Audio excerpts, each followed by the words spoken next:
fuck?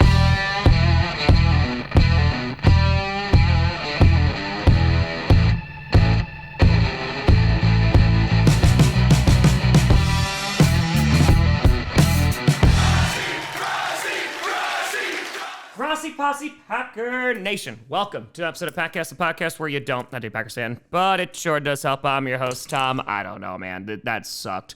That sucked a lot.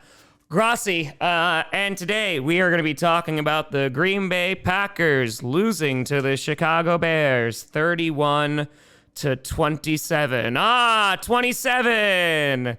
The blessed number. Or maybe everything is cursed and... Oh, God. Yeah. There's a lot to talk about with that game. And it just...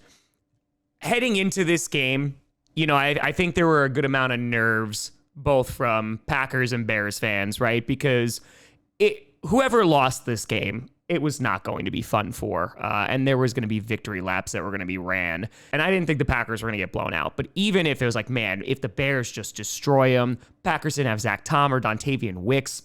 They were late omissions to this game. I was like, all right, it's going to suck a lot. And I thought that could be the worst potential outcome if the Bears destroyed the Packers. I was wrong. I was very wrong. Because it turned out what could be the absolute worst was to watch the exact same game that we saw play out just a few weeks ago, because that's exactly what happened. It was a combination of the first game where the Packers dominated the first half and then the Bears came back. And then, of course, Keyshawn Nixon got that interception. Yay, the Packers won. And then it was a combination of the second game where they blew it in the fourth quarter, because what an absolute choke job from the Packers here. And there's going to be a lot to talk about. It is going to be a very, very long offseason. But there's some things that I want to talk about now, because there are going to probably be some immediate changes. There's a lot of questions in terms of what the Packers do next, kind of what contracts look like, state of Matt LaFleur, the whole 9 yards. But yeah, this sucked. And while we were streaming, you know, the Packers, in case you didn't watch this game, they were up 21-3 at halftime. And I was very happy. I was very excited. I was young back then. And I kept telling people, there was Bears fans that were in the chat. They were like, GG's. I knew this was going to happen. And I was like, man, I've seen this movie way too many times before to be like, this game is over. And unfortunately, it came down to the fourth quarter, and the Packers had not allowed a single touchdown on defense. They're up 21-9. And then they allow 25 freaking points in the fourth quarter alone. Like, it was horrendous. And unfortunately, like, there is, oh God, it's the Bears, right? There's that. It's a catastrophic choke job and loss. And on top of that, there is this, like, I'm not 100% surprised. And I think that that's what feels the worst about this. Let's talk about it. Jordan Love, if there's one person who is not going to get a single ounce and shouldn't get a single ounce of blame in this game, it's Jordan Love. 21 for 46, 323 yards, 4 touchdowns, was only sacked 1 time, no interceptions. He was phenomenal in this game. He threw 3 touchdowns in the first half. The offense was clicking.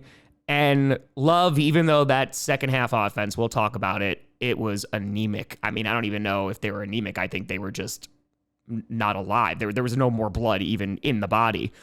It was non-functioning. But Love, like, really played well. And I think if there's anything, and there is not a lot, but if there is any silver lining that you pull from this game as a Packers fan, is, yeah, Jordan Love showed the hell up, man. Yeah, I'm really happy. He's our quarterback. Josh Jacobs, 19 carries, 55 yards. Packers had less than 100 total yards, 99 total rushing yards. The vast majority of that came in the first half, and then there was no run game in the second half. I think there was one rushing attempt in the second half that got over a single yard. That's how bad it was. And Matt LaFleur was asked about this in the post-game press conference. He was asked if, you started calling plays differently. And he's like, no, the Bears just started bringing a whole lot of pressure, and the offensive line did not pick it up. Sean Ryan got banged up in this game. And again, we were already missing Zach Tom. But yeah, it was a tale of two halves for that offense, and it was ugly. Romeo Doubs had an excellent game, 8 catches, had over 120 yards, had a touchdown. Matthew Golden, he was the only touchdown that the Packers had in the second half. He got his first career touchdown, which was really awesome to see. And that honestly should have been the end of the game, but of course it was not. 4 catches for 84 yards for Golden. Jaden Reed, he had 4 catches for over 40 yards and a touchdown. Watson had 3 catches and also had a touchdown. And the Packers were 3 for 3 in the red zone. So you got to give some credit to that, especially the first half offense, man. They were clicking. And it was because they were able to lean on Josh Jacobs, who was healthy finally, and they were able to actually get some good hard-earned yards. Jordan Love was playing really well, and they fell apart. That offense fell apart way before the defense did in the fourth quarter. And I want to be very clear, too, because the defense, I was really impressed with them. They forced 2 turnovers. They had 2 interceptions. One of them, it was basically an arm punt, and Carrington Valentine intercepted that. But then Hopper made a really nice play to end the Bears' drive. And just things were going in the Packers' favor. They fumbled the ball. The Packers fumbled the ball 4 times, and they didn't lose a single one of those fumbles. Like, there was some luck that was on their side. Things bounced their way. And I know you could even look at the Bears. They had a false start near one of their last drives, and the snap went over their head, and that was on 4th down. Like, that would have been the game, but the false start wound up bailing them out. But the Packers got bailed out plenty with a whole bunch of good luck here. And then the fourth quarter happened, man, and the defense allowed 25 points, and I can't even really blame them, honestly, because the Packers offense kept going 3 and out. Then I think they had 5 plays, and then they punted. And they just kept giving the ball right back to them, and they kept giving him, the ball with no time taken off the clock. And you leave a team that, has a lot of fourth quarter comebacks this season. And guess what? They came back. One of the most disappointing elements of this game has to be from the special teams. Never you, Dan Whelan. I can never criticize you. But Brandon McManus, he classified it as like the lowest point of his career. And I can see why. He had a missed field goal right before half. It was a 55-yarder, and it was windy. So, like, that one, I don't really blame on him at all. But he missed a 44-yarder after that, and that would have made a huge difference in this game because the Packers were able to get in field goal range at the end, but they needed 4 points. And the reason they needed 4 points was not only because of the missed field goal by McManus, but he also missed an extra point. And so even if they got that a single point to make it 28, they could have tied this game and potentially gone into overtime. And so McManus just had a catastrophic game. And while there have been times where he's been consistent, when you had Haversick come in and he played darn well, there was like, oh man, do you make that switch? McManus came back and he wasn't super consistent, but then he started getting things going. I don't know how you bring Brandon McManus back. And unfortunately, if you look around the league, man, I mean, look at the Ravens with Tyler Loop. They have a rookie kicker. Kickers do not grow on trees. And so because of that, it is going to be difficult to replace him, but you have to have your special teams show up. I'm used to losing this because of a blocked punt or that, but yeah, McManus just missing field goals. You just can't do that. Edgerrin Cooper also got injured in this game. I mentioned Sean Ryan too. And there's a couple things here. That second to last drive that the Packers had where you had the missed field goal, it was just utter garbage. They get down inside the Bears 30 and they give it to Josh Jacobs. He doesn't get any yards. Love tries to throw a home run ball. It's incomplete. The next one's incomplete as well. They had called a timeout, and then they got a delay of game penalty right afterwards, which is inexcusable. That knocked them back 5 yards, and then McManus missed a 44-yarder. So that was horrible. They didn't take any time off the clock. They allowed the Bears to keep that timeout, which they didn't even wind up using. And yeah, the Bears, they just took advantage of those opportunities in the fourth quarter because we just kept giving it to them. Caleb Williams, he was really struggling in this game until the fourth quarter. Finished 24 for 48, 361 yards, 2 touchdowns, 2 interceptions, sacked 1 time. Packers held them to under 100 rushing yards. This is a top 3 rushing team in the NFL. Held them to under 100. Loveland absolutely destroyed the Packers secondary. 8 catches for 137 yards. DJ Moore, 6 for 64, and had that touchdown near the end, which was the go-ahead one. And yeah, now the Packers lose 5 straight to end the season. I know they started Clayton Tune against the Vikings. This is the second year in a row they get bounced in the wild card. The third year in a row that they're the 7 seed. And yeah, this one hurts a lot. It's GG's to the Bears, man. Like I said, they took advantage of all those opportunities, and this is just a catastrophic loss. And what's really interesting now is just like, what the future of that coaching staff looks like. I know that there's been a lot of folks who are on the fire Matt LaFleur train, and personally, I just didn't think that they were going to. However, Matt LaFleur is in a contract year next season, and Ed Policy, literally today, Schefter put out, hey, Policy and LaFleur are going to meet afterwards to discuss an extension, and then this game happens. And so LaFleur has 1 year left on the deal. Ed Policy has come out before and said that he doesn't want a lame duck coach, that he wants to make sure, that they're not playing with any distractions. It's I still don't think LaFleur's gonna get fired, but I don't know how you give him anything more than a 2-year extension. In a perfect world, I'd love to let him just play out his contract. Next year, be in your contract year, you go win a Super Bowl, hey buddy, then go make a ton of money either with the Packers because we re-sign you to a major extension, or you go elsewhere. And again, I do think LaFleur, while he definitely has his limitations and situationally not great, he called a great first half. And then just completely fell apart in that second half. And like I said, that penultimate drive was absolutely abysmal.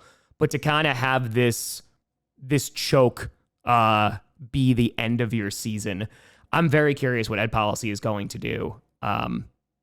Because I don't know. I mean, Jeff Hafley, man, he's getting interviews. We'll see if he's gonna be on the squad. I like Jeff Hafley a lot. I don't know. Rich Bisaccia. I mean, I've been complaining about Rich Bisaccia for a while now. He's the assistant head coach and also special teams coordinator, and their special teams is this. Dan Whelan, he did a nice job of Dan Whelan. Dan Whelan's a really nice punter, but we have no return game whatsoever. McManus, horrific night. And you can't justify that kind of money. So we'll see what happens with the conversations around LaFleur. Those will be some very interesting talks. I'd love to be a fly on the wall. But yeah, it's a brutal end to this season. And it was a brutal season with the injuries, with Tucker Kraft, Micah Parsons, Devontae Watt. I mean, there was a laundry list. The guys have 16 players on IR. It's pretty bad. And just with the sake of getting healthier, this team will be better next year. But dude, their secondary, oh man, look at guys like Nixon, Valentine didn't have the greatest year. They are going to have to really add some talent to those corners because they only drafted Micah Robinson, who's the draft pick that I announced, and now he's on the Titans. So yeah, they need to add some depth there. They're probably going to go get some O-line depth in the draft too, but they don't have a first-round pick because of the Micah Parsons trade. And I said this last year when I was sitting here in this position after they got bounced by the Eagles in the first round. I was like, all right, these next 2 years, we're going to figure it out about Jordan Love and where this team is. I think we figured it out about Jordan Love. For me, he is the guy. And then it's just about, okay, do you have the right personnel to take you there? I think there's enough talent on this squad. Like I said, I think you need to go out and you need to get some guys, especially for that secondary. But yeah, it's a crappy way to end the season, man. It's a real crappy way. And so, yeah, the Bears, they move on. They'll be hosting either the Rams or the Eagles next week. And yeah, this one just sucks.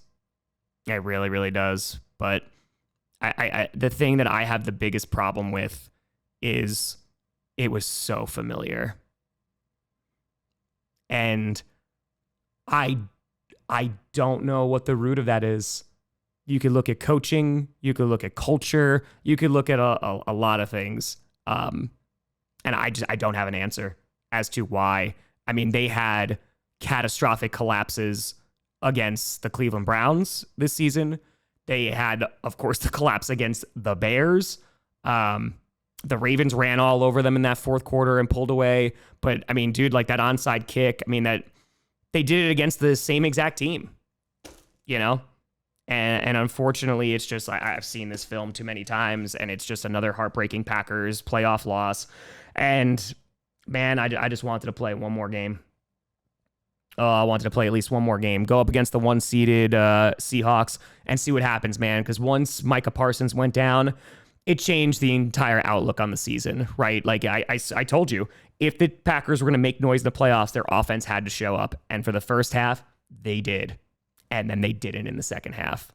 And now they're going home after being up 21-3. So a tough year, man. A tough year. But, you know, we'll see what the offseason brings. It'll be very interesting to see what they do with LaFleur in terms of just those conversations. And if they do extend him, what an extension looks like. Because I don't think coming off of this, I mean, again, they did much better in the division this year.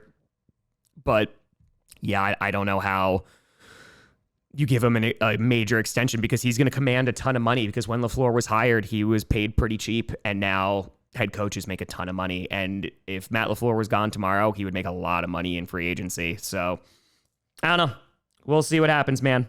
But Packers fans, I appreciate you hanging with for another season. You know, I'll be streaming 3 games still tomorrow and the rest of the playoffs. But yeah, it sucks to see my team go out like this yet again. But sometimes life is getting your heart broken. Let me know what you think down in the comments below. You guys find me at TomGrossiComedy.com. And a big shout and thank you to all the Patreons and YouTube members for supporting this channel. As of right now, we hit 970,000 subscribers. We're less than 30K away from 1 million. So I appreciate you all for joining in. We're trying to hit 1 million before the Super Bowl, which I think we are definitely going to do. I think it's going to happen in the next few weeks here. So feel free to subscribe, man. No sponsors here. Show's free. And this heartbreak is free too. But I appreciate y'all. Thank you so much for watching. I'm Tom Grossi. And as always, go Pack, go.